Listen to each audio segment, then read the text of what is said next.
Eh bien, c'est parti pour le troisième et dernier épisode de la série Boissons fermentées. J'espère que les deux premiers vous ont plu.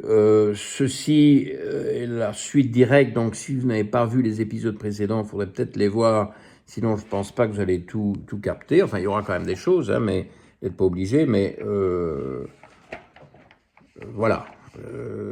Tout est un enchaînement là-dedans. Alors, nous en étions restés avec un Goliath extrêmement sage. On a été très perturbé dans l'épisode 1 par les holoptiques avec Oxo qui sortait, le Palou qui rentrait, Goliath qui était infernal et qui passait par toutes ces petites étapes de ces rituels. Hein. Il mange, il boit, il va faire pipi, il se remue, il s'excite, il se gratte de partout, et puis dodo. Bon, là, on est à la phase dodo, on en profite. Et donc, j'espère que vous êtes prêts pour de nouvelles boissons. On était parti, évidemment, bref rappel, du kumis, qui est vraiment d'Asie centrale, très à l'est, du côté de l'Altaï et de l'Oural. Et on était passé par le kéfir qui nous vient un peu plus près de nous du Caucase.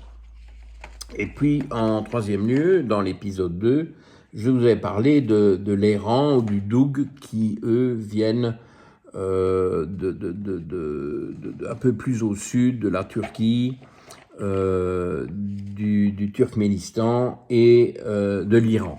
Okay, vous voyez que ces boissons fermentées, il y en a partout. Figurez-vous que j'ai oublié de vous dire ça, mais l'article que j'ai imprimé, dont je me suis servi pour toutes mes recherches venant de Wikipédia sur les laits fermentés, précise qu'il y a 400 appellations différentes de laits fermentés dans le monde. Au moins. Bon, je vous rassure, on ne va pas les passer tout en revue. Mais il y en a quand même qui valent la peine.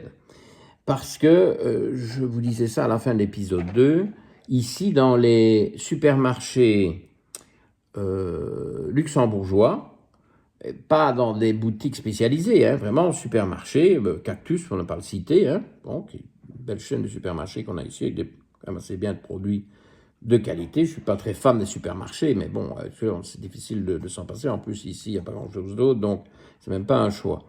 On trouve du skyr et on trouve du kéfir. Le kéfir, j'en ai parlé dans l'épisode 2, je ne vais pas refaire ça, mais on trouve du skyr, et le skyr, je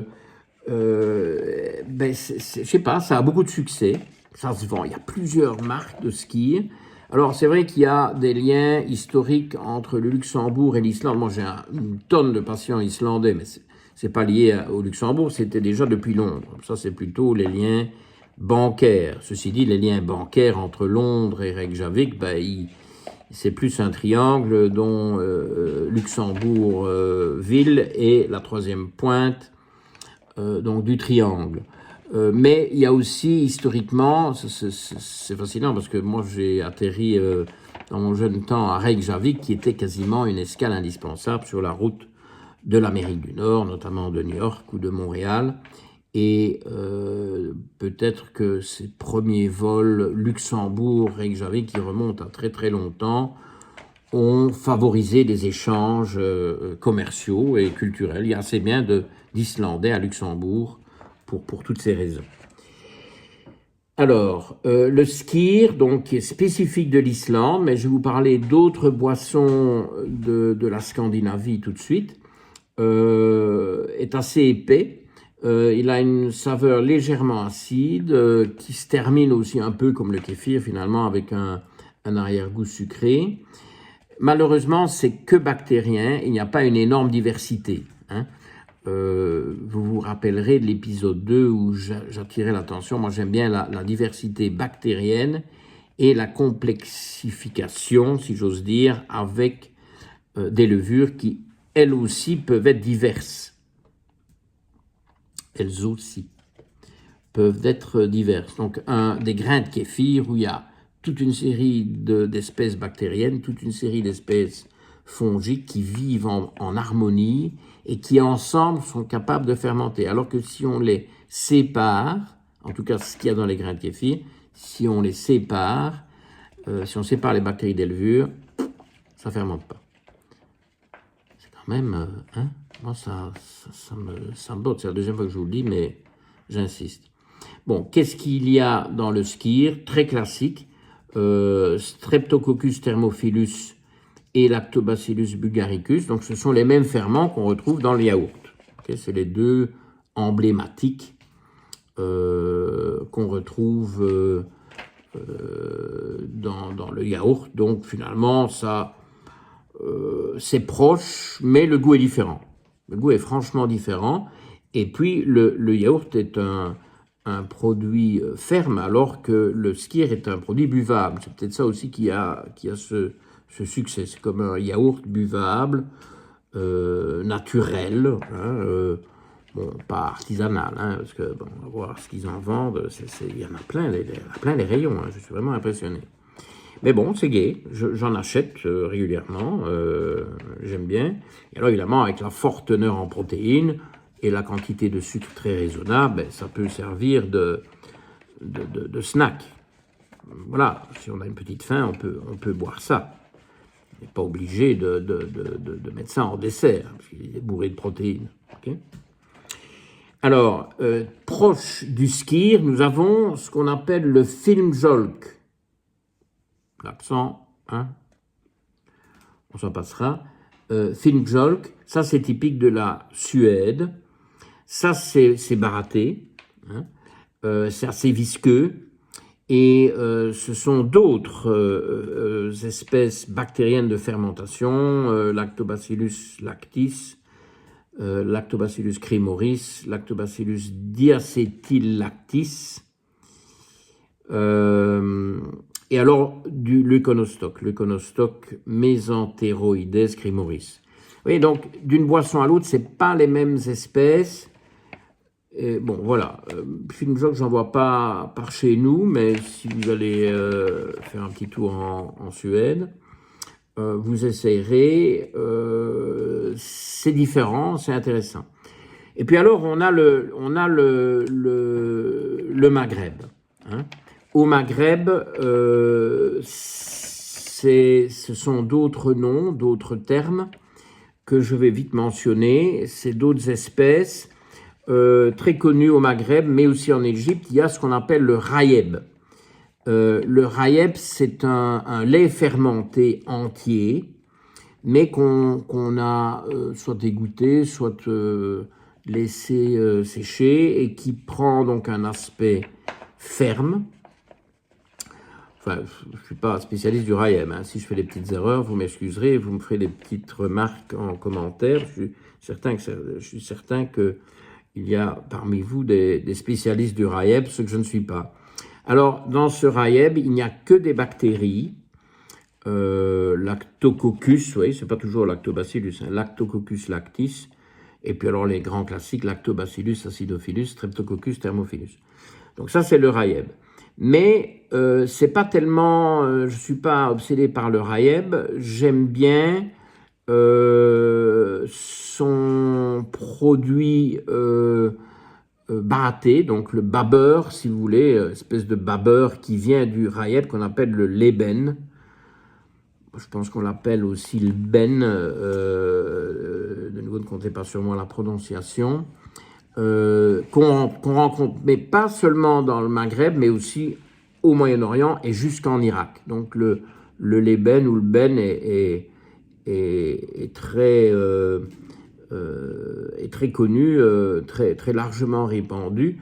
Je vous le mentionne parce que je suis certain que ça doit pouvoir se trouver avec toutes les connexions qu'il y a avec ces pays-là, ou plus simplement des gens qui viennent de ces régions-là et qui bénéficient de ça quand ils sont dans leur pays d'origine. Parce que dans l'ébène, il y a des levures. Vous voyez, de nouveau, ça m'intéresse. Il y a du Saccharomyces cerevisiae, il y a du Kleuveromyces marxianus. Donc, pas mal. Alors, toute une flopée de bactéries, assez bien diversité, je ne vous les cite pas, hein, parce que vous en avez marre. Il y a 4-5 espèces bactériennes possibles, plus des levures.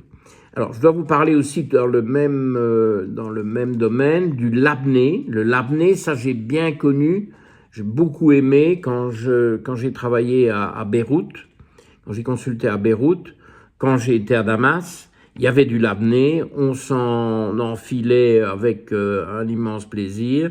Là, on pouvait se faire un petit déjeuner, ça valait la peine. Donc, typique du Liban, de la Syrie, en Israël aussi, en Jordanie, bien entendu, dans tous ces pays-là. Donc, le labné, c'est un produit ferme. Hein, donc, c'est une boisson qu'on a concentrée. Mais le labné, à ma connaissance, ce n'est que des ferments bactériens. Hein. Le Lactobacillus bulgaricus et le Streptococcus thermophilus, comme le yaourt chez nous. Donc c'est proche du yaourt, tout comme le skyr était proche du yaourt.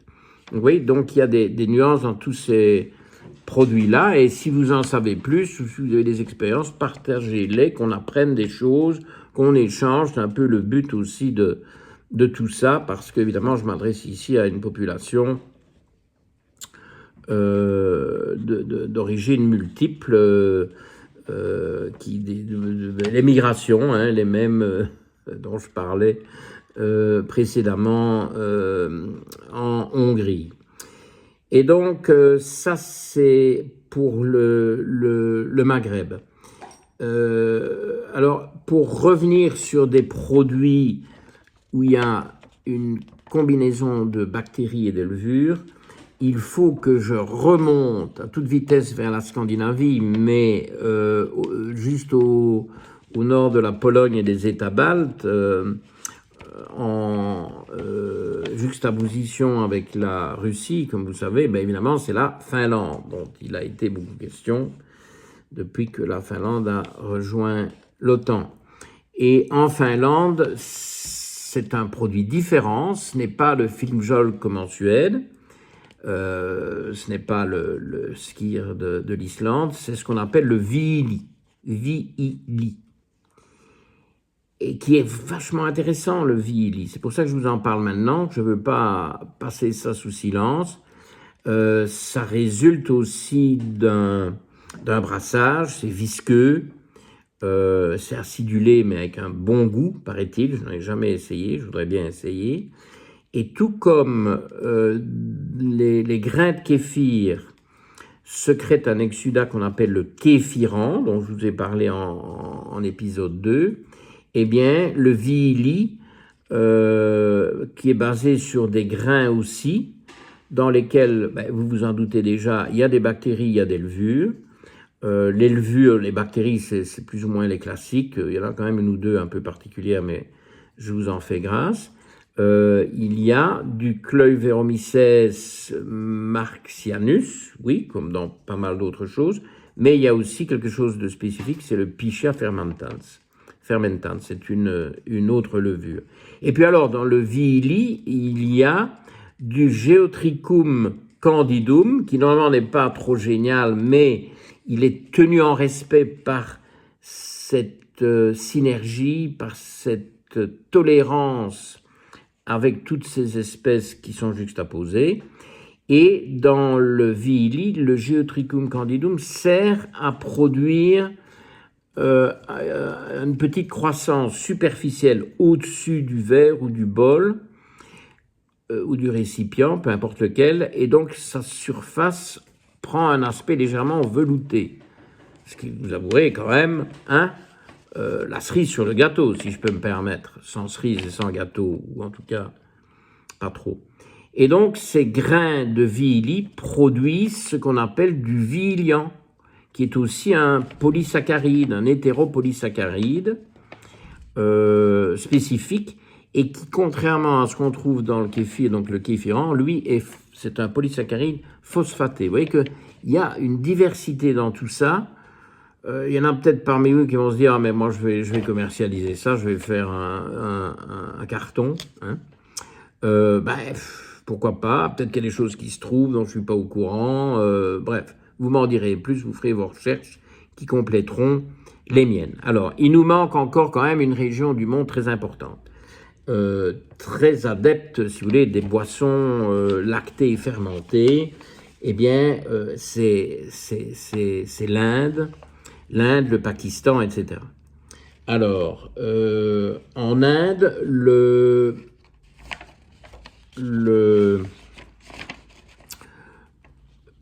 produit dont je vous parle en premier lieu, c'est le dahi. D-A-H-I. Bon, maintenant, dans notre alphabet. Hein. Qui est le dahi peut être soit liquide, soit ferme. Donc, s'il y a tout un tas de variantes, ben forcément, l'Inde, c'est un continent en soi, avec plein de coutumes différentes. Mais le dahi n'est pas à confondre avec le lassi. Moi, je connaissais le lassi. Ça, j'ai mes patients qui viennent d'Inde ou du Pakistan ou du Népal, tous ces pays que j'ai été. Au Népal, j'ai été à Delhi, j'avais goûté du lassi, parce que je m'intéresse à tout ça. Et le lassi, ça m'intéresse parce qu'il y a des levures. Je ne vais même pas vous dire exactement lesquelles, j'aurais peut-être dû chercher plus avant, mais je suppose que c'est un peu les classiques. Et le lassi, ça a quand même été baraté. Donc je crois que c'est une forme de babeur. Mais bon, d'une région à l'autre, d'un pays à l'autre, vous pourriez avoir le même nom avec une boisson qui n'a pas encore été baratée, qui est plus liquide ou des formes plus consistantes, hein, qui ont été baratées ou dont l'eau a été évaporée, etc. Très, très intéressant, le lassi, parce que moi, ce que j'aimais bien, c'est qu'il y a des versions salées ou épicées, ou salées et épicées. Alors, on peut en faire du sucré, mais c'est l'obsession moderne de mettre du sucre dans tout. Mais le lassi salé, super rafraîchissant, ça peut faire un petit repas, un petit snack ou un complément, où on a faim, on prend ça comme entrée pendant qu'on cuisine. Tout ça est possible. Et ça, je crois que le lassi, ça doit pouvoir se trouver. Alors, qu'est-ce qui nous manque? Bon, ben, j'avais dit que je reparlerais du lait ribot. Bon, ben, ça, c'est breton. C'est pas à mes auditeurs français que je vais faire la leçon. Je me suis déjà fait semoncer il y a X temps dans je ne sais plus quelle vidéo où j'avais dit que c'était impossible d'en trouver, mais on en trouve. Donc, c'est pas qu'en Bretagne. Il y a des fermes qui commercialisent ça sur la France. Bon, ben dans le lait ribot, c'est pas très original, c'est Streptococcus thermophilus et Lactococcus lactis, quand même. C'est pas le Lactobacillus bulgaricus, c'est Lactococcus lactis. Donc c'est un peu différent. Ça a très bonne réputation, un peu acidulé, avec une odeur très, très attirante. J'ai pas encore testé, mais c'est ce qu'on me dit. Alors, tant qu'à faire, terminons peut-être notre tour du monde par les États-Unis. Alors ça, là, c'est bon, c'est pas tout à fait la complexité de l'Asie centrale, ok? C'est plus basique. C'est l'Acidophilus milk. Bon, ouais, tel que je vous le dis. Qu'est-ce qu'il y a là-dedans? Ben, Lactobacillus acidophilus. Enfin bon, c'est un produit ferme, plutôt de type babeur, mais qui peut être liquide, ça dépend un peu des préparations, et qui n'a pas beaucoup de goût, ni d'odeur, ni d'arôme. Enfin voilà, si au lieu d'aller passer vos vacances dans les monts de l'Altaï, vous allez au Texas,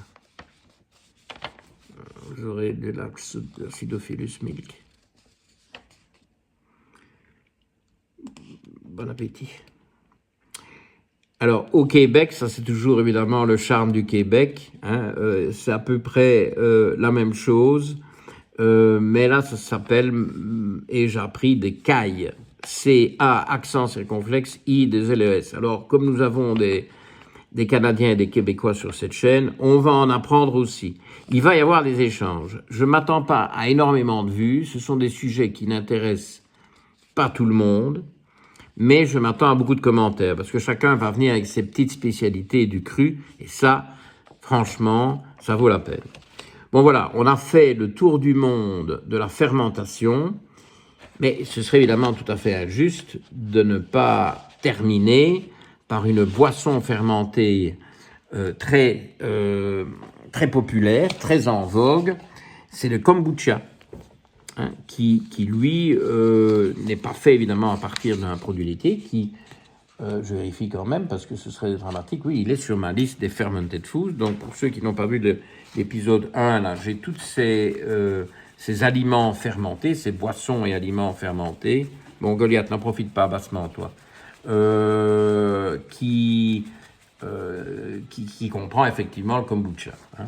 Et bon, et le cidre, hein, et le borscht, et le kvass. Bon, on va pas tout faire. On va faire le kombucha parce que bon, c'est un peu bête de parler de boissons fermentées sans en parler.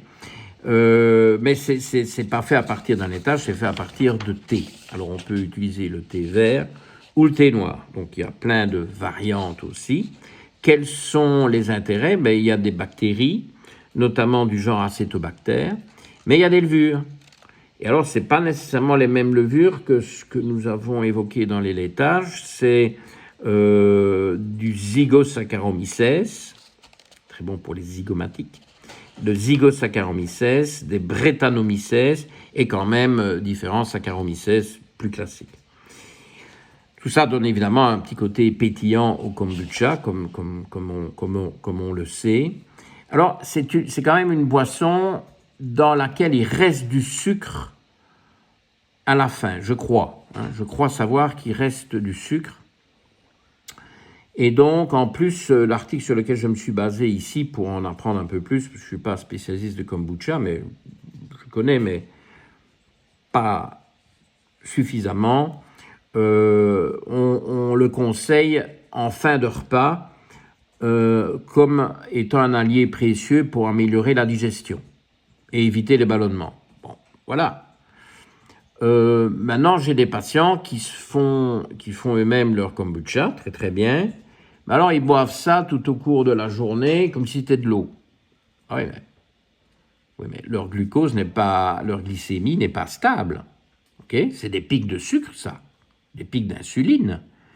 Donc, moi, je veux bien le kombucha, mais c'est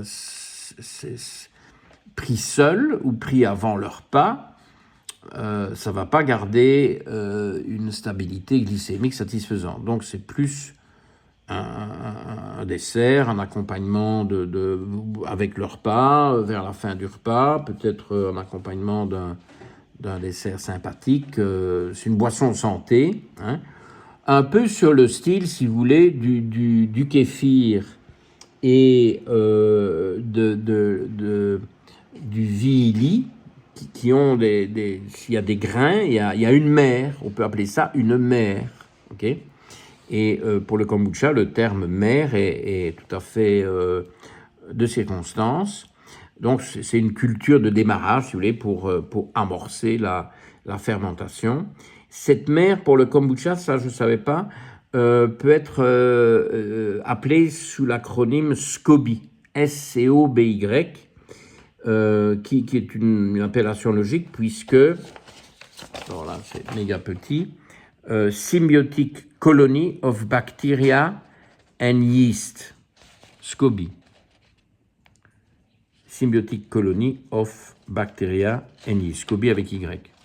Pas mal. Mais je vous en parle parce que c'est ça qui me botte. J'aime bien ce mélange bactéries-levures. Je vous le redis une dernière fois. Tolérance. La tolérance vient de ces juxtapositions de micro-organismes très différents les uns des autres, qui sont complémentaires, qui ensemble fournissent des phénomènes de fermentation complexes, bourrés d'effets favorables pour la santé.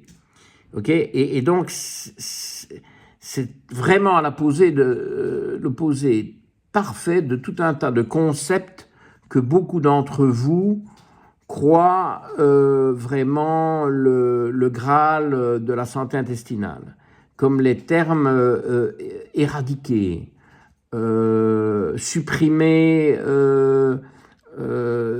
des actions drastiques.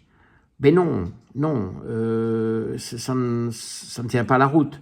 Il faut lisser tout ça. Il faut calmer le jeu. Il faut que toutes ces différentes espèces microbiennes, fongiques et bactériennes, s'entendent et collaborent. Parce que c'est ce qui se passe dans l'intestin humain en bonne santé. La dysbiose, c'est parce qu'il y a des proliférations exagérées de certaines espèces qui ne sont pas nécessairement pathogènes, qui peuvent être tout à fait correctes, mais qui prennent le dessus. On veut rien qui prenne le dessus. Vous voyez, si vous voulez, ça nous renvoie un peu aux problèmes du Moyen-Orient, en Syrie et au Liban. Dieu sait les problèmes. Enfin, Dieu, c'est peut-être pas le meilleur. Tout le monde connaît les problèmes dramatiques que ces régions vivent. Mais voilà, au Liban, il y a 18 religions officielles. Alors, à partir du moment où il y en a une qui veut prendre le dessus sur les autres, et vice-versa, c'est le bordel. Okay, bon, ce qu'il faudrait, c'est que ces 18 religions vivent en harmonie, comme ça a été le cas pendant des millénaires, ou en tout cas des siècles. Mais ce n'est plus le cas. Bon, enfin, on ne va pas trop dériver vers la géopolitique, mais je trouve quand même que cette tolérance qu'on veut induire dans l'intestin, avec des stratégies respectueuses, pas des coupes à blanc. Vous voyez, ici, bon, maintenant en Ardennes, avec tous les épicéas qui meurent de la sécheresse, c'est des coupes à blanc, mais c'est l'horreur pour l'écosystème. Il faut très longtemps pour que ça récupère, pour que quelque chose repousse là-dedans, et notamment les champignons. Vous voyez, toutes ces actions brutales, pas bon. Alors, je crois que ces 3 épisodes complètent tout un tas de choses que j'essaye de vous inculquer pour la santé intestinale. Je ne dis pas que vous devez absolument prendre des produits laitiers, ça ne convient pas à tout le monde. J'ai évoqué plusieurs fois, bon ben voilà, c'est assez facile à réintroduire le kéfir de lait de soja, que j'ai déjà fait moi-même avec des grains de kéfir. Il faut ajouter du sucre de canne roux bio, donc absolument non raffiné, qui est un bon sucre et qui va être complètement consommé par la fermentation, tout comme le lactose est presque complètement consommé dans le kéfir traditionnel à base de lait animal. Donc pourquoi pas? Alors il y a les kéfirs d'eau. Bon, on est quand même un peu plus dans le sucré et on n'a pas la même biodiversité microbienne. Okay, donc, moi, je préfère le kéfir de lait de soja si vous ne tolérez pas les laitages. N'éradiquons pas tous les laitages non plus, parce qu'il y a beaucoup de gens qui peuvent en tolérer au moins certains types. Je vous renvoie à toutes les explications que j'ai déjà données sur les différentes protéines et les différents génotypes, etc. C'est connu. Et je ne suis pas nécessairement un fan absolu des kéfirs d'eau, mais enfin, ça reste quand même une boisson fermentée, un peu comme le kombucha, vous pourriez le prendre en dessert plutôt que comme ça entre les repas. Voilà. J'invite un maximum de commentaires et de renseignements que nous partagerons. Et puis, je vous attends vendredi prochain, 19h30. Et Goliath sera là, pas endormi comme il est aujourd'hui. Mais finalement, ça nous a permis de vider le sujet en 3 épisodes. Merci, à la prochaine.